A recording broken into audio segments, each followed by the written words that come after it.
Okay, welcome everybody to our next episode of the Academy of Management Review Origin series.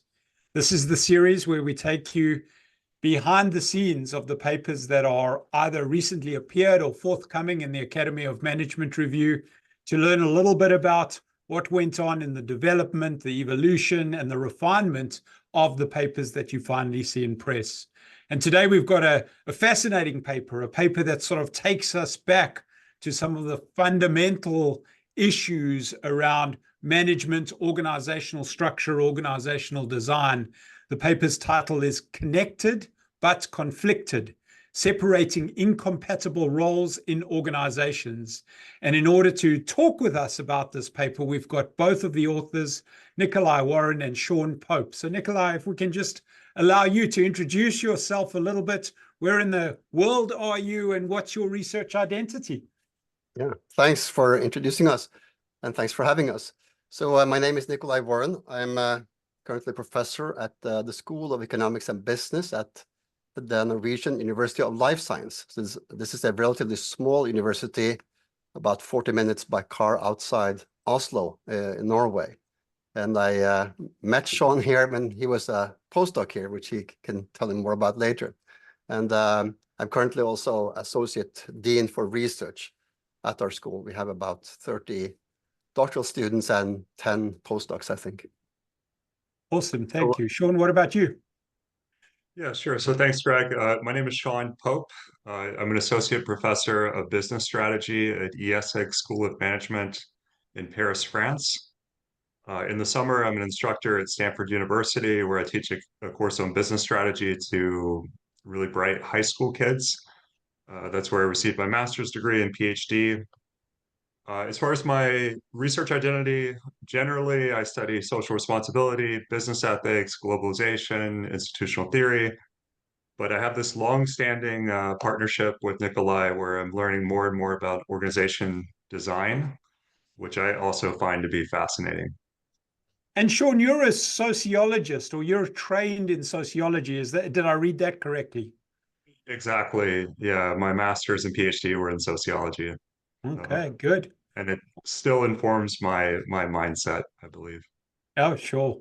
Well, that's great. Well, thank you both for being here, and thank you for being willing to share with us a little bit about your journey to this AMR publication, which I believe has just been published online, so people can go and read it if they want to read the full paper. But in order to give us a headline perspective, can you sort of give us the short version of what this paper is about? What in essence is it saying, and who is it speaking to with its core message? Yeah, well, I can give it a try. So if you want to look at this from a practical perspective, what we're saying is that when you're organizing a team, department, or a firm, and you're wondering which units or roles to combine or group together in the same unit, you need to think about two different things. One is integration. So who should you integrate because they have some interdependencies with each other? And the second thing is separation. So who should you avoid integrating because they might have some goal conflicts, or what we call functional conflict. And this may sound commonsensical, but as we explained in the paper, most of the focus in the research has been on integration. So except for perhaps the governance perspective. So we try to combine, some aspects here from the governance literature with organization design. So we come up with a new framework that we can talk more about. But this is the key message, that you have these two concerns, integration and separation. And we try to show how they relate to each other and how they can be combined, and both from a theoretical and practical perspective. And am I correct in saying is that there's been this sort of fundamental assumption that when you've got people working on things that are interrelated, it just makes sense to integrate them into the same team or underneath the same umbrella, into the same kind of space or unit, if you will. And that's sort of been a given and sort of quite foundational in the organizational design perspective, but you're coming out and saying, well, not so quickly. It might not always make sense to do this. And there are actually some quite powerful and important theoretical factors which can be translated into practical perspectives and issues where this doesn't make sense. Is that a appropriate way? It's sort of going back to this foundational assumption. Yeah, I think it's a very good summary of what we're trying to say. So it's not that people haven't talked about it. So we reference a number of studies and authors that have also looked at separation. Is that work has not been integrated properly in the mainstream organization design literature, is what we are arguing. So I agree with your summary there. So Shawn, is your target audience for this paper primarily people interested in organizational design, and who else might it speak to or have theoretical relevance for? Yeah, sure. So definitely the organizational design people are probably the core audience. But I would imagine the paper has relevance to uh, other types of researchers. Of course, organizations are sources of conflict. And I think our paper has a very, or at least points to one source of conflict, which is the structure of the organization, and also gives some tips on how that conflict might be resolved. I think if we're looking at conflict research, there's a tendency to interpersonalize it, whereas a lot of conflict has a structural provenance to it. So, what would you say, Nicolay? Who else would benefit? I guess there's a tendency that people read articles that they are already convinced are right. But I would like to, I mean, in an ideal case, it would be nice if people in a slightly broader target group might consider the article. So because we are, in a sense, also challenging organizational theory a little bit, because during the last, I don't know, 40 years, the organizational theory has become very abstract and often removed from design decisions and managerial interventions. So that is also a side effect, we might have here if you're able to reorient this a little bit. So, and this has to do slightly with my background, perhaps, because I spent 18 years in management consulting before I got this job that I have now. So I did have a PhD on beforehand, but I didn't practice academia before I came here. So my interest in organization design partly comes from this background of trying to help clients plan and implement new organizational structures. Yeah. Yeah, and the other thing I will say about this paper is, in terms of target audiences and people who might be interested in reading it, is I think it's a good example of a paper where you're taking a sort of foundational assumption that's sort of quite taken for granted from the literature that goes quite a long way back, and you're integrating more recent work in a way to organize and then challenge that assumption, or not say that assumption is necessarily wrong, but it doesn't account for the full theoretical sort of aspects or dimensions of what's really going on. And I think, more and more as we look for opportunities to theorize and advance the literature, some of it can be going back to in your case, the 1960s, but it might even be prior to that, and saying, some of the things that were put out into the world and have almost become taken for granted there are more nuanced than we might account for. And this is a good example of how one might do that. So there might be people across a variety of different spheres who are thinking, is there a chance to write a conceptual paper that challenges some foundational assumption? And this is a good example of how one might do that. Yeah.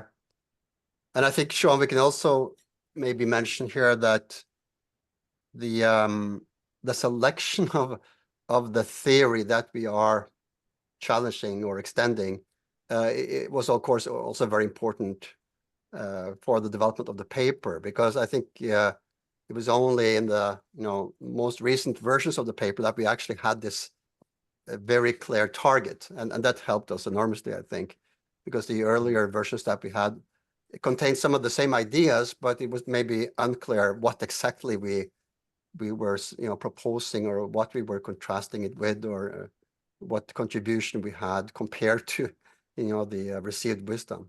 So this is the notion that you're challenging James Thomson's 1967 sort of principle of subgroup formation. That's right. So we're challenging some aspects of it, as you mentioned. We're not. I mean, for example, we do not challenge the basic idea of integration. so it's probably still 80% right. It's just that we add like an exception, as you were discussing earlier. And we do challenge a couple of his assumptions, because he and others had kind of a one-dimensional view, where they only look at work process interdependencies and thought that they were highly correlated with conflict. But we say that functional conflict is actually independent. So we have two different dimensions. So that's what is shown in figure 3, that you actually can and should consider both of them independently. So it's functional, and then the second dimension is so the vertical dimension in figure 3 is the degree of functional conflict, which can be interpreted as goal conflict, although the terms are slightly different. We talk about that briefly. And the horizontal dimension is the degree of work process interdependency. Yeah. Okay. Perfect. So take us back a little bit now. How did this project get started? How did the two of you connect up? How did you start talking about these ideas? What's the sort of genesis of it? And then talk us through the story of how it evolved a little bit beyond where it just got started. Yeah, I'm not sure if you want the long story or the short one. Somewhere in between. Somewhere in between. Well, I actually looked up some of the earliest drafts, and they are actually about 10 years old now. You wouldn't believe it, but so at least for me, after having done this podcast now for many or a number of years, actually, I would believe it. Prior to that, I might not have believed it. But the number of times people say, I look back to the first sort of iteration of this idea, and it's 10 years ago. It's much more frequent than you would imagine. So you're not out of the you're not a standard deviation beyond the norm there. Okay, well, that's good to hear. Well, but I mean, for me at least, it started, as I mentioned earlier, with my management consulting job. So I made a lot of observations while working with clients, and one was that they sometimes explained to me that they regretted having combined two sets of roles in the same unit, and they explained to me that there was a terrible combination, or that the roles were incompatible and they had to split them and things like that. And I didn't feel that I had a good theory to kind of explain what was going on, and what was the source of this lack of compatibility between the roles and so on. And another important thing for me was that I became interested in axiomatic design, which is an approach developed by an engineering professor from MIT, Nam Su, and initially focused on technical physical systems. But Nam Su was also a chairman of his department, and later worked for the National Science Foundation in the US. So he also had administrative positions. He was also university president in South Korea, and he took his theory with him. So he's partly adapted it to organizations, but didn't write a lot about it. So anyway, I saw that theory maybe could be used in consulting to help clients clarify their goals and functions and mandates and so on. So those things I started working with more than 10 years ago, and I wrote a paper that was published in another journal. I wrote a book chapter about it and so on. And then I got this academic job, so I had to do more serious research. And it was during actually a seminar we had here in this department that I presented some of this work, and I think Shawn was the only one who saw any potential in it. So even more than myself. So we started working together. So that's when it took form, and became much more rigorous, basically.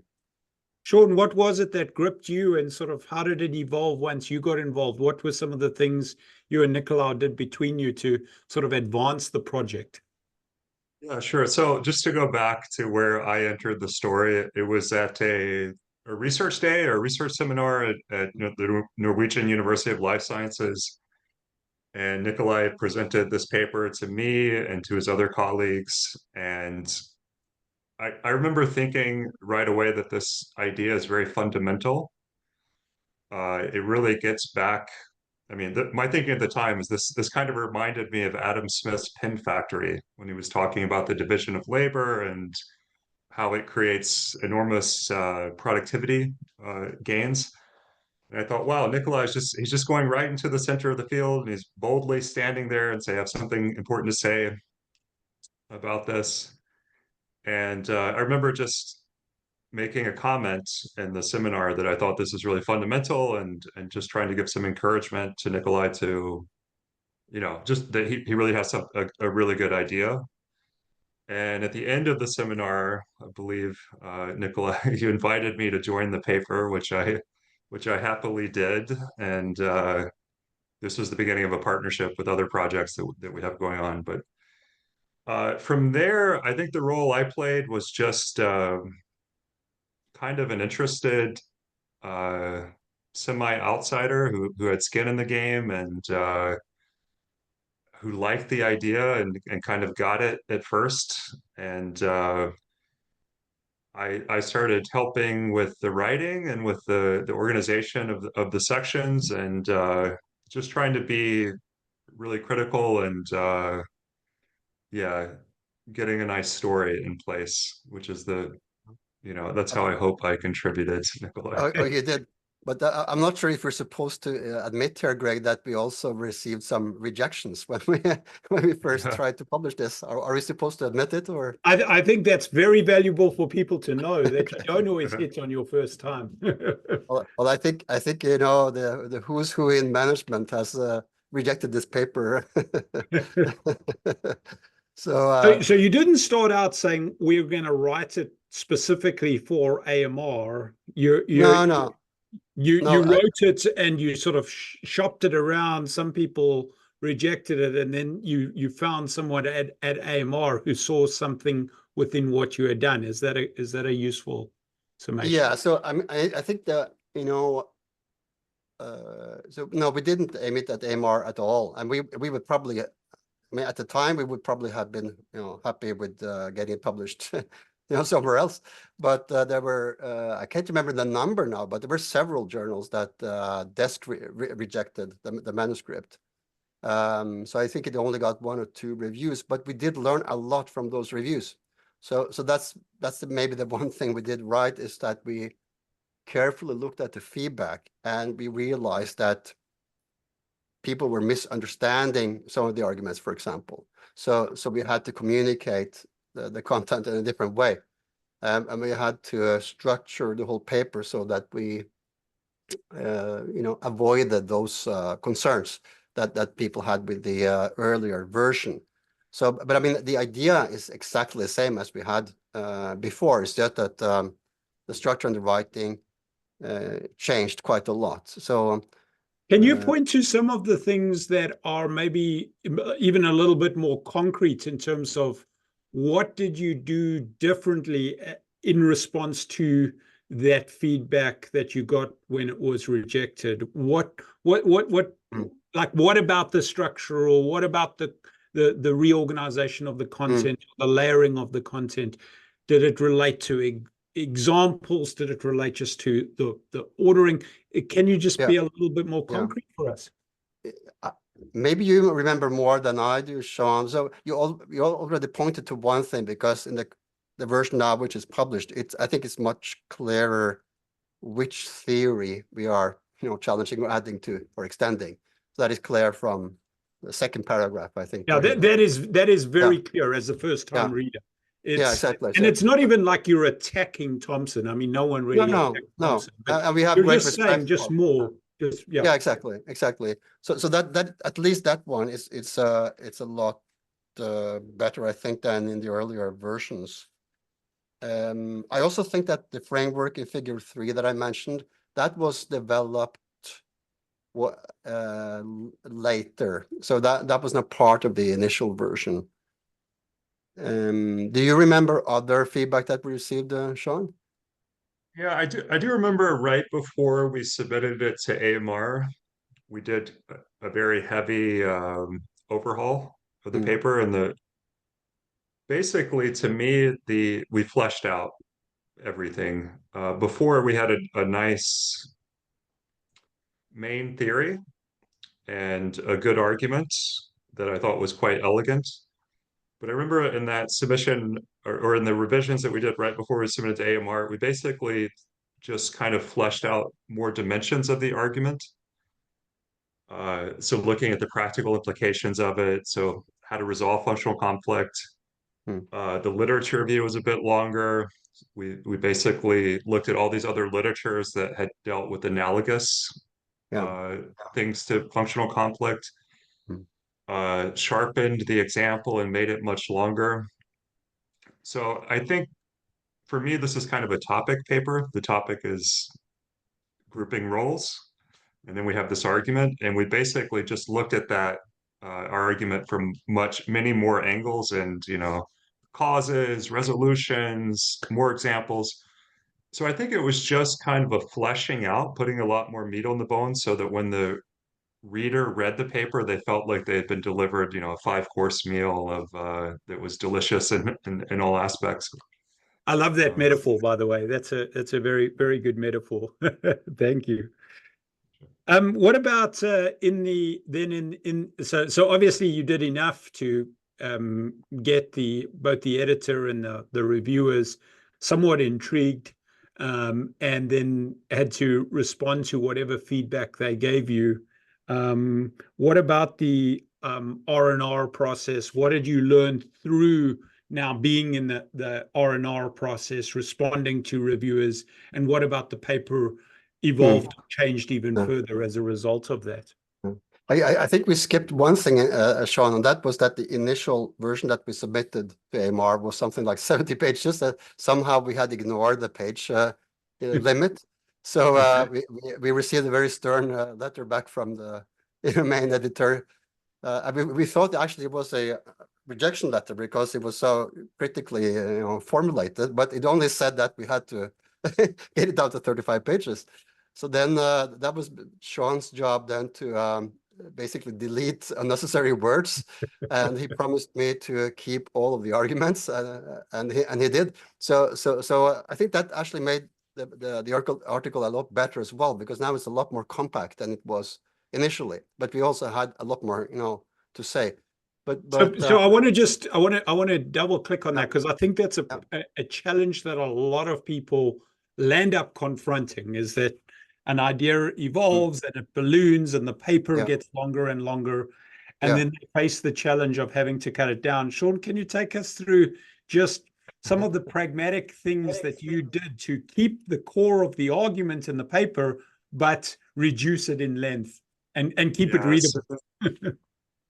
I think I just kind of applied the Strunk and White elements of style, where you just cut and then cut some more. And really at the word level, the sentence level, the paragraph level, I just went through and tried to trim without cutting any information. So that was literally the approach. You were able to cut the paper in half as a result of saying anything that's not really moving the argument forward, I'm going to take out. Yeah. I mean, it was kind of, Nicolay is a very clear thinker. And so the structure of everything is already where it needed to be.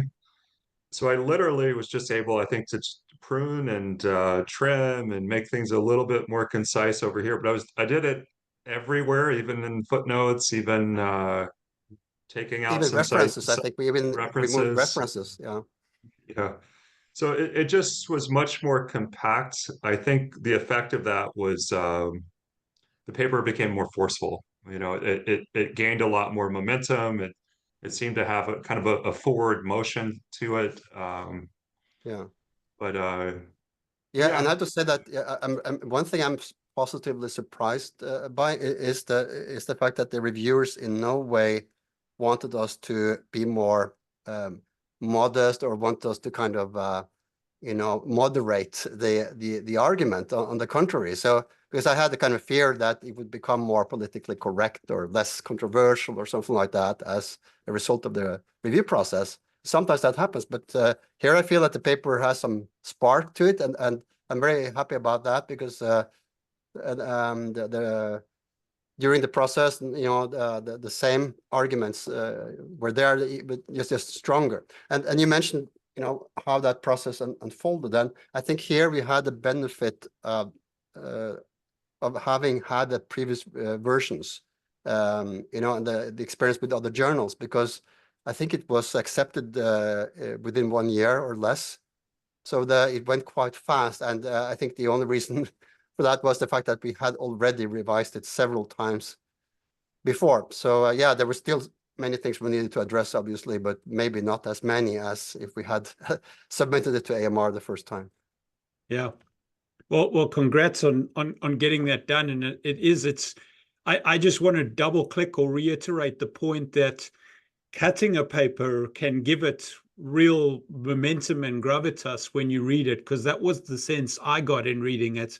I didn't know it had gone from 60 or 70 pages down to now the sort of standard length, but you certainly get that sense of, and it's clear that you haven't foregone on any of the salient examples, or on even you've got embedded within there a sort of richer, more intricate example that you center things around. And I don't know this literature that well, but it wasn't like there's anything glaringly missing. It's just that you moved through the different literatures quite efficiently to be able to convey your point. So I'm about to tell some authors that they need to cut their paper, and I feel good about doing it now based on what you've just said.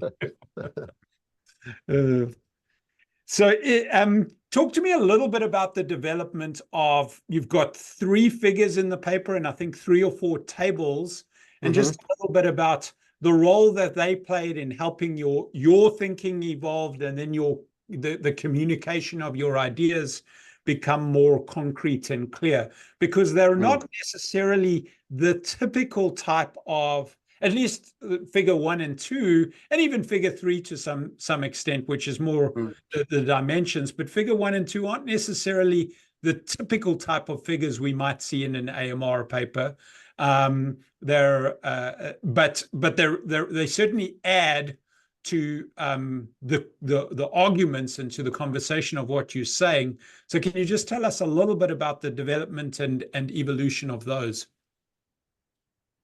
Yeah, well, maybe you can talk more about the tables, perhaps, Shawn, but I think that's related to your previous point about shortening the paper, because one thing that we had in the initial longer version was quite an extensive literature review. So one thing Shawn then recommended was that we don't discuss so much of the literature, but we put everything into a table, to show people that, yeah, we know about those authors, but we won't discuss them because it kind of reduces the forward momentum of the argument. But so that was about the table. In terms of the figures, well, that's so the figure 1 is a graphic way of illustrating axiomatic design. So Namsu, I think he mainly used tables. So he had functions listed vertically and design parameters or units in our case, or roles horizontally. But in this case, we have boxes and we have lines connecting the boxes. So figure 1 basically shows two key functions that a surgical ward in the hospital need to perform. And then the box on the right here, that's the design parameter, that's the structural unit. And so this illustration, it basically does a couple of things. One is that it underlines one of our key messages, and that is that you need to separate functions from structures. So, and that's one critique that we have of the current literature, that people tend to conflate the two. And then you basically limit your design options and you limit your creativity in a sense. So once you separate them, decouple them, you get the possibility of reallocating functions and so on. So it is with the white and the or dark background of the boxes here, we signal that there's a difference between the two. And then the figure 1 is supposed to then visually illustrate the key concept in the example that is in the text from the hospital. So that's the basic idea, to have a compact representation of that example, which is described in the text, where two functions are separated by allocating them to two different internal units. And then figure 2, that's the kind of typical tool, I would say, that I consider operationalizes the information processing view of organizations. So that's the design structure matrix, also called the task dependency matrix, I think. So basically, it shows the elements along both the vertical and horizontal axis, and then the interdependencies between them. So which element is dependent upon which element. So so here we show then also again visually what is explained in the text. Yeah.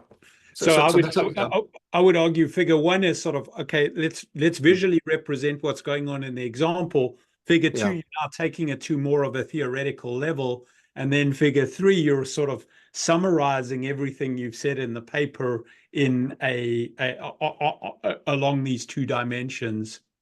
Yeah, you could say that, but I would also add that figure 1 and figure 2, they also kind of represent two different theoretical traditions and perspectives. So the first one is mainly axiomatic design theory, and maybe the governance approach.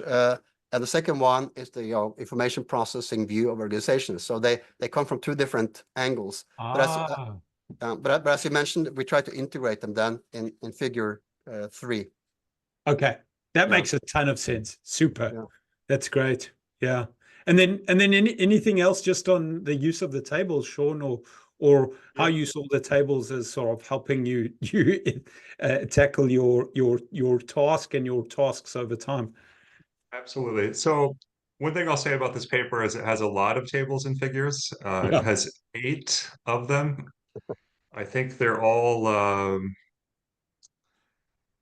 so as far as the tables go, I don't know how it's going to look in the issued version of the paper, but I really like how full and balanced they look on the page. How they support the text and how the text supports the tables without too much redundancy. I think the tables and figures I just want to make that point. I want to make that point because I thought that was exceptionally well done when I read the paper. Is that if all the table's doing is repeating what's in the paper, then why do you need the table? But if the table sits out on its own without any context with which to understand it in the text of the paper, then it sort of doesn't move things forward. And I think you've got that balance beautifully right. So one of the things we often, when I was working at AMR paper development workshops, was try and help people understand the purpose of figures and tables. And I think this paper does a great job of illustrating how they can and should be used. So, yeah. Thank you. Thanks for that. The other thing I'll say about tables and figures, it's more of an abstract point, but I really do think they have more facticity to them. I think when we're looking at a table, we think we're just kind of scrutinizing an artifact of some sort, or especially a figure. Whereas when we're reading text, we really get the feeling that we're being presented with an argument and we become much more critical. So I sometimes think as a strategic approach, it's you can get away, if you're being defensive, you can get away, you're able to get away sometimes with just putting your argument in the table. And it's that may be like a tactic for getting past hypercritical reviewers. I don't know. Kind of an abstract point, but I think there's some very interesting nuance in what you've just said. Is that the text is more likely to be more critically scrutinized, whereas the table is seen to be just more of a representation of this is how things are, and may come under less scrutiny or be digested in a slightly different way. So very cool point. So what impact do you hope this paper will have? You've already alluded to it having certainly fairly relevant practical implications, goes back to sort of foundational elements. But when you step back and you say, okay, well, what impact do you hope it might have on your own work, but then also on other people and what they're become interested in or how they might utilize it? Yeah, I can start maybe, but we can also talk a little bit about our other projects. But well, first of all, we have already discussed the design principle that we propose as a modification of Thompson's initial principle. So that is maybe the main contribution and the most direct one from the paper.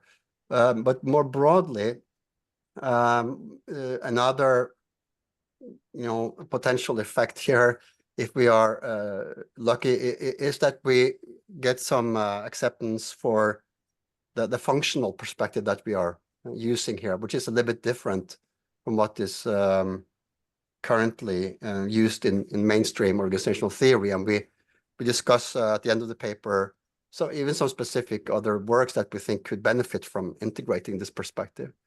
And then even more broadly, this is, of course, a paper about organization design, about how you should formally structure an organization. So the fact that we are working on this topic also indicates that we think it's important. It deserves attention. So, and that was one part of my initial motivation as well, that I felt that organizational theory had become too abstract and too far removed from organizational reality. So if I can do something to reorient it back, that would be great. So that I hope that it also has this effect of maybe motivating doctoral students to actually focus on more mundane aspects, perhaps more concrete things in organizations instead of building new theories on top of other theories, like I feel some people are doing. Yeah, thank you. What about for you, Shawn? Yeah, well, I think there's the theory at the center of the paper really is very versatile and could potentially inform a lot of literatures, a lot of future projects. Basically, it's a theory about when things should be grouped versus separated. This grouping occurs at the task level. Employees are asked to do certain tasks. Some of them are incompatible. The role level, it occurs within departments and teams. It occurs within divisions. And Nicolay even have a project coming up on mergers and acquisitions and how, whether this is functional conflict could be an explanation for what, this frequent observation that mergers and acquisitions fail to deliver value. Yeah, so although the paper is on the surface is a contribution to organizational design, I think it has very far-reaching implications, and we have a number of different ideas for drawing them out in standalone projects. Yeah, awesome. So I think for both of you, this is your first, if I'm correct, your first publication in AMR. Yeah. If someone was to approach you or come to you and say, what did you learn from the process of publishing this paper at AMR? If they're wanting to try and replicate that in some form or another. What 1 or 2 bits of advice would you give them? And just in terms of, trying to get something in that's seen for most people as fairly desirable and a good outlet for conceptual work, what suggestions or recommendations might you give them? You want to start, Shawn? Yeah, well, definitely submit to AMR. I mean, of course, this is a small numbers game and it's very difficult to draw generalizations, but Yeah. my impression is that the professionalism at AMR is a lot higher uh, than some other journals that we've submitted, as my other projects, etc. One example of this that Nicolay mentioned is even the initial desk reject that we got was very detailed uh, about how we needed to shorten the paper and then that we could resubmit it. I think working with John, the editor on this paper, was also very refreshing. He kind of gave us some very warm but no nonsense ideas about how to improve the paper. There were never any curveballs or late drama or new things to consider. It's basically linear. Consider this, and then after we considered it, maybe polish it a little bit more. So I can say for sure the experience was very good at AMR. I'll think a little bit more, Nicolay. Maybe you can jump in. Yeah, my experience is also very good with AMR, but it's hard to give advice to people because I mean, obviously it's fairly difficult to get through the process here and get something accepted. So I think in the end you have to be motivated to do the work, right? So and that's only there are only some ideas that you work with where you feel that you have that energy, right? So that is needed. So and I think everybody has, each person has to think about that, him or herself, whether this is something that they really want to do and that they can dedicate the time to it. And so in our case, some of the motivation I think was a little bit negative because we were frustrated that people didn't accept the initial version. So most rational people would have given up several years ago. But we are not very rational, so we kept going. So yeah, so it's hard to give advice based on that. Yeah. I mean, I think there are some lessons in that you never you may get negative news about an idea or a paper or it not necessarily being, it might not be embraced by the first audience you try and sell it to.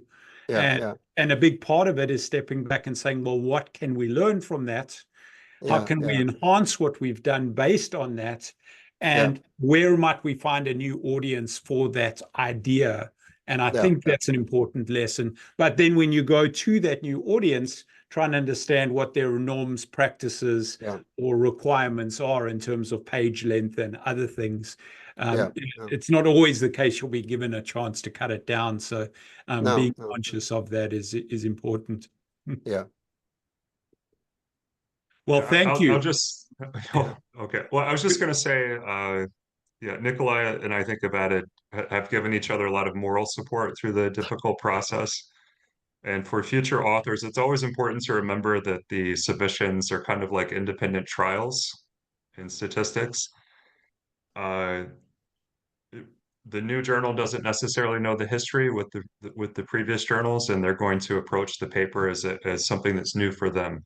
And so I would encourage, with even to aim higher after of submission, and if the previous comments gave you good actionable feedback, in theory the paper it has improved, and if you were comfortable submitting it to a lower journal, you should be comfortable submitting it to a higher journal at that point. Yeah, love that perspective. Well, thank you to you both for being willing to come on, spend some time, share with us your perspective.